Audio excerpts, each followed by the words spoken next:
dipersembahkan oleh BRI Syariah.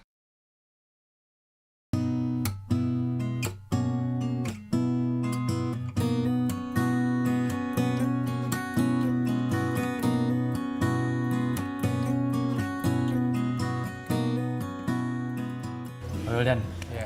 Nah, tadi ngelanjutin ya dari duduk-duduk tadi. Kalau tren ke depan untuk pembiayaan bank syariah yang bermasalah nih gimana Pak? Membaik, dalam artian makin kecil berarti ya persentasenya, atau ada mungkin besaran-besaran indikator-indikator lain yang harus dijaga Pak? Sebenarnya pembiayaan bermasalah itu secara normatif diperbankan diindikatorkan oleh namanya NPF atau NPL, non-performing financing kalau di bank syariah. Sampai saat ini bank syariah sih relatif ya, angkanya masih terkendali gitu. Jadi masih aman lah gitu. Tapi kalau lihat prospek ke depan, di mana perkembangan perbankan syariah itu pertumbuhannya terus tumbuh yang cukup tinggi ya, mungkin hampir 30%. Ya, harus dijaga kali. Harus kita jaga itu perkembangan NPF itu. Gitu. Ya. Tapi apakah NPF itu merupakan indikator yang cukup atau memadai untuk melihat sebuah pembiayaan itu akan bermasalah? Bukannya itu cuma sekedar indikator di akhir gitu Pak? Ya. Itu sebenarnya itu di belakang ya, kita setelah terjadi. Ya. Tapi kita sebenarnya yang diutamakan sebenarnya bukanlah NPF, tapi yang diutamakan suatu proses.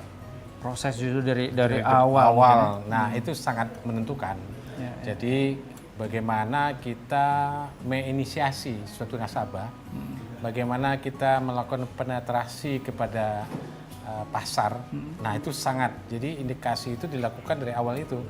Kalau kita udah misalnya masuk ke cerukan pasar sesuatu atau A, kita udah menentukan, oh kalau di pasar ini kita sesuai dengan kemampuan kita, kemampuan personal kita akan masuk ke suatu pasar.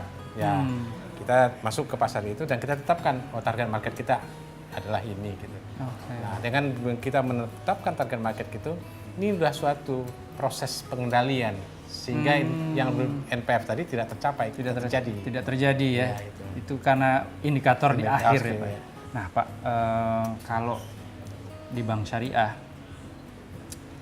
itu kan terkenal di masyarakat mungkin ya sebagai katanya bank yang bagi hasil kata dia gitu. Padahal pemahaman kita bilang bahwa oke, bank syariah itu berbagi hasil terutama dari sisi sudut pendanaan. Nah, jadi deposito atau tabungan itu akadnya menggunakan akad berbasis bagi hasil seperti mudharabah gitu. Tapi kan kalau di pembiayaannya kan macam-macam kan ya. Bukan hanya mudharabah kan, bisa jadi di basis jual beli misalnya. Ya, jadi di bank syariah itu kalau dari sisi pembiayaannya itu ada transaksi besarnya adalah pertama transaksi jual beli. Nah, jual beli. Murabahah. Okay. Ada yang berbagi hasil dalam bentuk musyarakah atau mudharabah. Bahkan ada transaksi jasa. Jasa contohnya apa? Ya, akadnya apa Pak? Akad ijarah itu. Oh, sewa menyewa. Oke. Jadi banyak ragamnya atau macamnya transaksi syariah untuk di pembiayaan. Dan rasanya mungkin kalau dari sisi kesyariahan itu kan sama-sama syariah ya Pak. Jadi kata Rasulullah dalam salah satu hadisnya 3 hal yang di dalamnya ada keberkatan. Ya. Jual beli berbasis tangguh tadi, yang itu adalah murabahah, kemudian bagi hasil mudharabah, dan yang self sufficient katanya.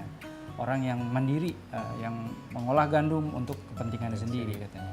Bahkan di Quran dikatakan kan, yang ahallallahu bai' wa harrama riba katanya. Allah menghalalkan jual beli dan mengharamkan riba. Ayatnya bilang begitu ya, bukan Allah menghalalkan bagi hasil. Oke. Itu yang makanya Allah sendiri udah mengetahui itu. Bahasanya ciptaannya itu akan melakukan transaksi jual beli. Dan karena paling gampang kali. Paling gampang karena sederhana. Sehingga makanya mengharamkan riba.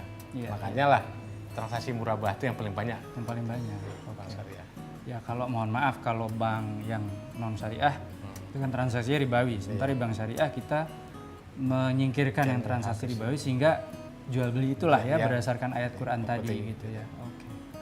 Nah Pak, kalau Bapak lihat nih, lagi-lagi tren ke depan, pembiayaan syariah. Nah ini kira-kira prospek ke depannya pembiayaan syariah, bank syariah tentunya itu kira-kira akan seperti apa Pak? Kalau kita lihat pangsa pasar bank syariah dibandingkan dengan bank konvensional di Indonesia, itu kan masih kecil. Sehingga dia mempunyai ruang yang cukup luas untuk berkembang. Dan dibuktikan dengan pertumbuhan perbankan syariah itu rata-rata di atas industri pertumbuhan nasional gitu. Nah, inilah sebenarnya peluang yang harus dapat dimanfaatkan oleh perbankan syariah. Karena ruang untuk bergerak masih luas sekali. Nah, ini kesempatan bagi kita atau para bankir bank syariah untuk terus mengembangkan diri ke depan gitu.